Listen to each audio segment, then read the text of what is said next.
Hello, dear students. In this video, we are going to see about exception handling.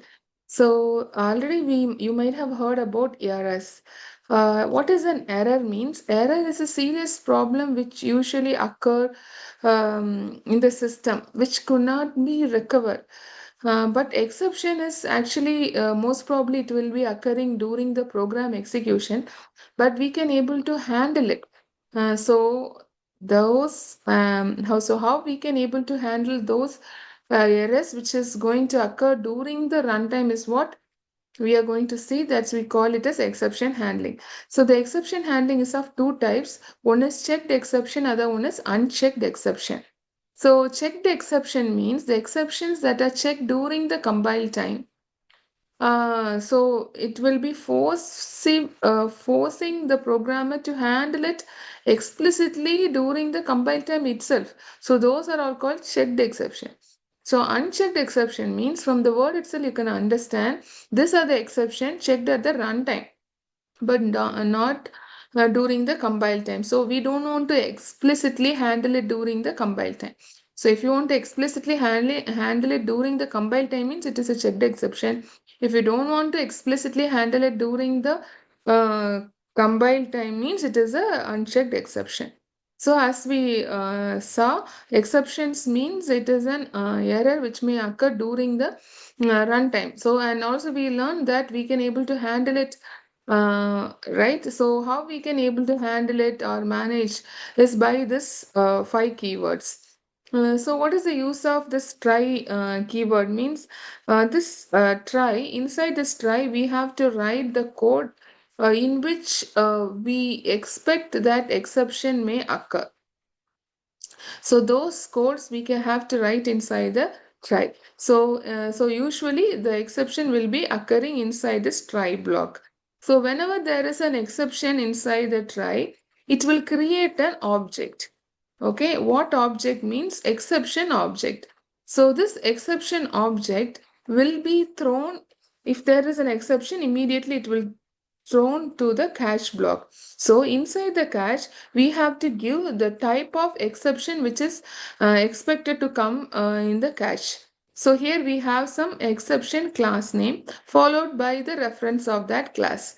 So this is the cache block, right? So this is the basic things in the exception handling, try and catch. So try, inside the try we have to give the code which we expect it may create an exception.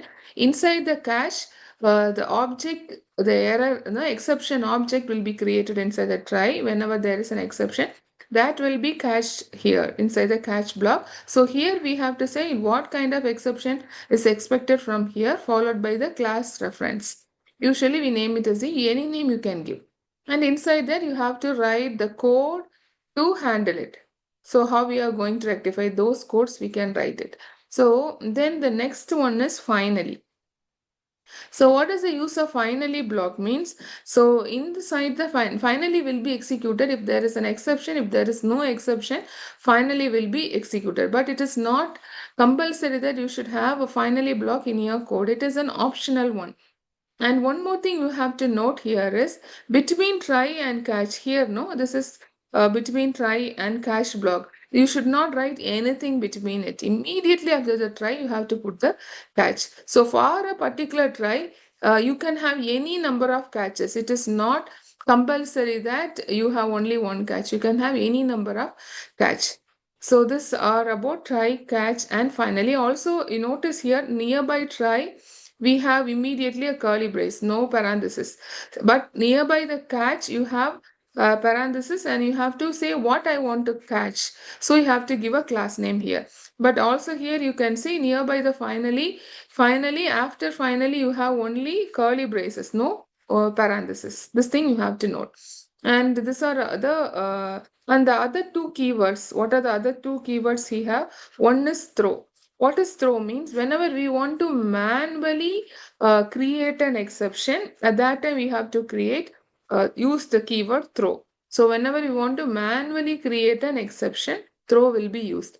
Other one is throws. So what is throw means? Throws will be written near the signature of the function, so when it want to be thrown out of the function. So these are the basic things about exception handling. Now let us see how to implement it. So in this video we are going to see about how to handle the predefined exception. So there are many predefined exception already available, so let us see that.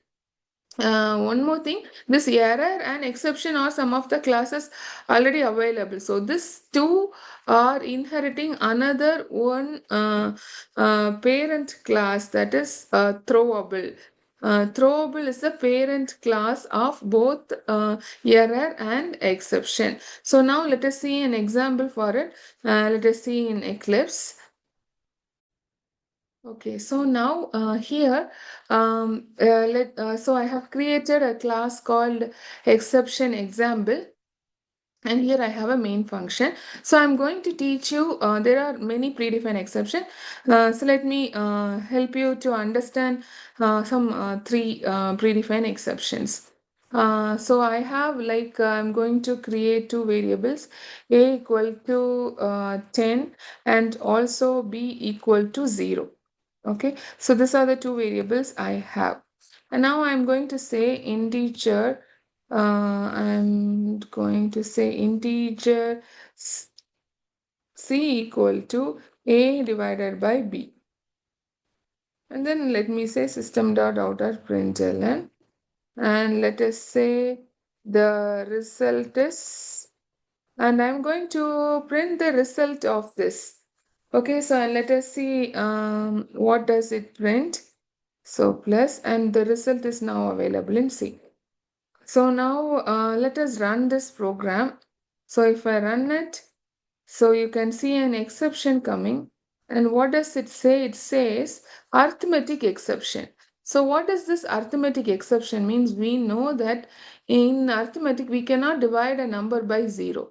So sometimes if I'm getting the input from the user, sometimes the user may, by mistake, they can enter the denominator by 0, right? So at that time, this may create, so this during, so now during the execution or running time, we could able to find this. So this is what exception is. So already we learned the keywords which help us to handle the exceptions. So let us see that. So first is, so here we know the keywords try and catch. So we know that this code is generating this exception. So we already learned those codes should be surrounded by try.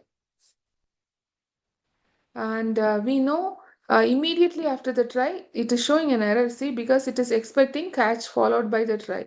So it is showing error. So immediately after the try, you have to put the catch. So what type of exception you are expecting here is arithmetic exception. So I say arithmetic exception. And arithmetic exception, follow nearby, you have to put the reference. Right, so that's it. So now uh, I can run the program here. Here you can say any how to handle it. You can say check the denominator.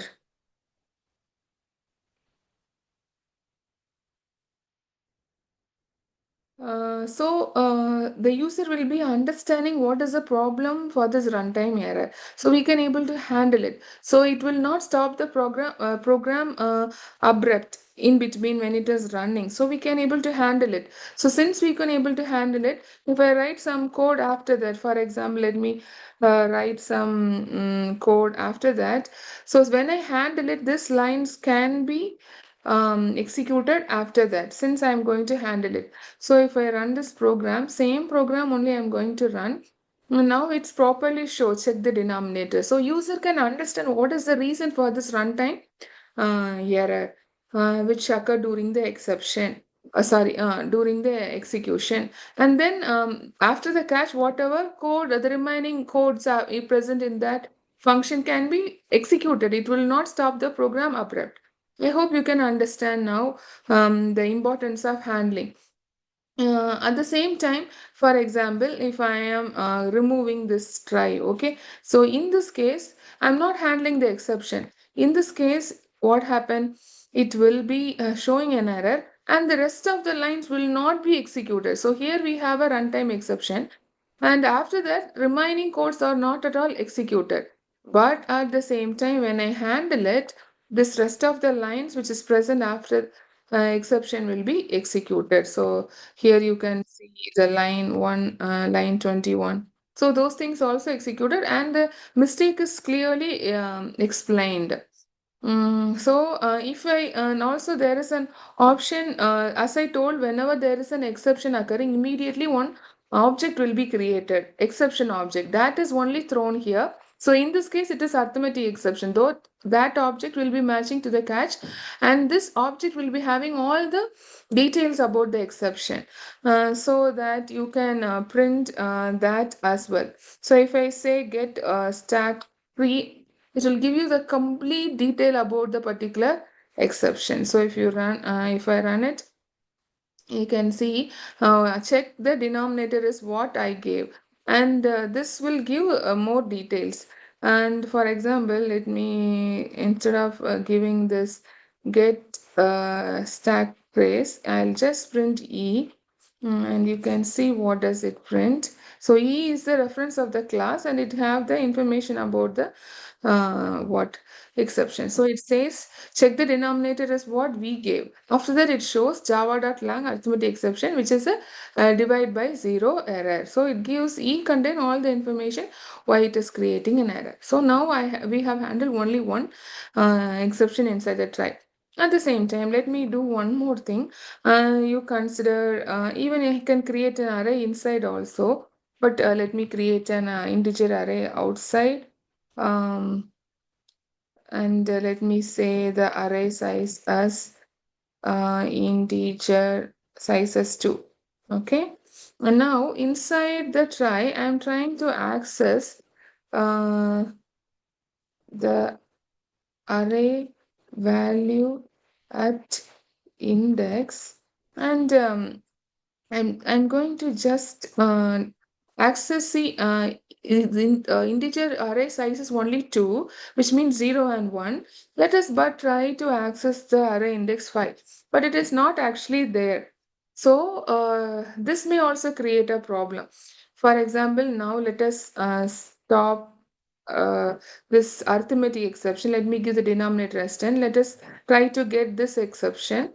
So when I run it, you can see there is an exception here. Now the exception name is array index out of bound exception, which means out of the array bound I am trying to access. Actually the array size is only 2, but I am trying to access the fifth element, right? So it is an error. So we have to handle it. And you might be thinking, why it is not handled even though I gave it inside the try and catch?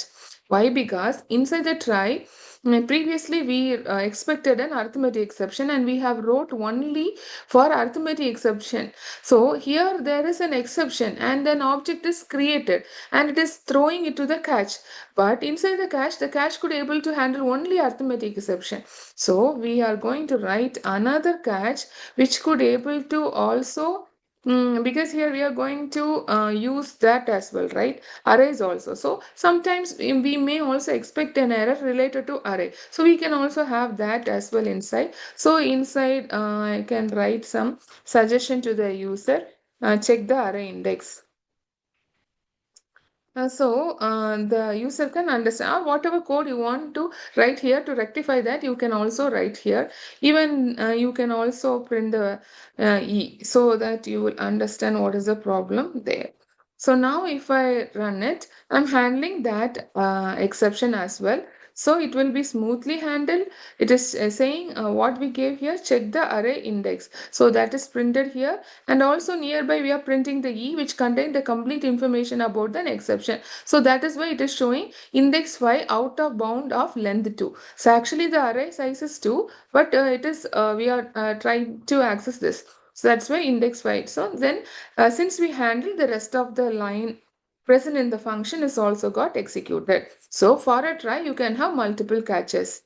Let me teach one more thing. I'm going to have a string name and I'm going to store null value in it, which means the default value of a string is null. So, and what I'm going to do here inside the try is I'm trying to get the length of the string. I'm saying the length of the string name is. But actually, I have not given any name here. It is null, nothing is there. But what I'm trying to do is I'm going to say name dot length. Okay, but actually it cannot be done because if there is some content on the name, then you can able to find the length. But what I did, I gave null, but I am trying to get the length of the name. So it is also an exception. But now if I run it again, the exception will be there because I'm not handling it. For example, I am not writing a proper catch for the exact reason. So you can see there will be. Hmm, an exception. Okay, so let us, since this exception is coming first, that is coming here. Let us comment it and let us try to have the null pointer exception. So if you see here, you're getting null pointer exception, cannot invoke string length for a, because the name is null, right? So for the null, you cannot find the length. So that is why it is showing error. And the rest of the line is also not executed. That is, these two lines are executed because not executed because here is an exception, but it is not properly cached here. So I have to write another cache because I'm expecting another one here, right? So I'm saying null pointer exception. So I say null pointer exception, and you can give some reference for that class, and I can say system dot out dot println check the content of the string. So that is the reason, right? Because there is no content on the string name. So now if I run it, I can able to handle that as well.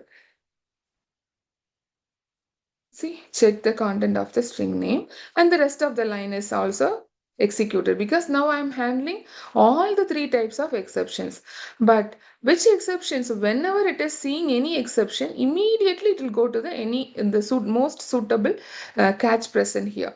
So for example, if this exception is occurring, if this exception, that is array index out of bound exception occurring, it will not execute the remaining line present in the try. Immediately from here, it will go to the corresponding catch. For this, the corresponding catch is array index out of bound exception. For this, the corresponding catch is null pointer exception. For if I made the denominator as 0, for this, the corresponding exception is arithmetic exception. So, in this case, if I run, the first exception available is what? Arithmetic exception. So immediately go to the arithmetic, check the denominator. So when it is finding the first exception inside the tray, immediately go to the corresponding catch. Okay, now you may have a doubt. Here I know the three exceptions which may occur. So I gave the catch accordingly. Sometimes I may not know what kind of exception it may come inside the try because those code may be important code and so many logics maybe might be involved in it. So in that case, how many catch we can write? We cannot write all the predefined catches available. So in that case, I can also have an extra catch with a parent class of exception, that is exception E. And so and here we are going to print the exception is, and we are just going to print the E. So whatever exception coming other than this can be caught by this, right? So for example, let us comment this also creating exception, this also creating exception, and let us comment null pointer exception. Okay, you consider null pointer exception is not written. So here I have two exception, arithmetic exception and array index out of bound exception. But inside the try, I'm keeping a null pointer exception. But I have not given the null pointer exception. I have commented. So let us see how this exception class is working. So now it is, what does it say?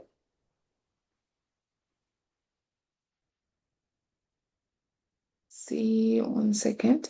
Okay, so let us see is commented, right? So there is an error. So let us run it again. So now you can see here Now the exception is this catch is executed. The exception is, and now it says cannot invoke string dot length because name is null. See, even though I have not given the null pointer exception, let us remove it so that you will be clear on it. So here, even though I didn't give the null pointer exception, this exception patch no would able to handle any exception, even though you are not giving. And it is since we have displayed e can able to give the correct reason because the exception object thrown from this place will be coming to here with all the details, so it will be giving the reason as well. String dot length, it's the problem because name is null, it giving the correct reason as well. I hope you can see, right? So from this you can understand this exception can get any kind of exceptions. Okay, any exception can be handled by this catch. So one last thing I have to teach you here is when I write this catch exception, I should not keep it in the beginning of the catch or in between also. Immediately you can get error because as I showed you, this catch with the exception class can handle any exception. So it will come sequentially only. The execution will happen sequentially. So when some exception occur, immediately this will handle it. So this will become unreachable. So whenever you use this catch with an exception class, it should be at the last. It should not be in the beginning or in between.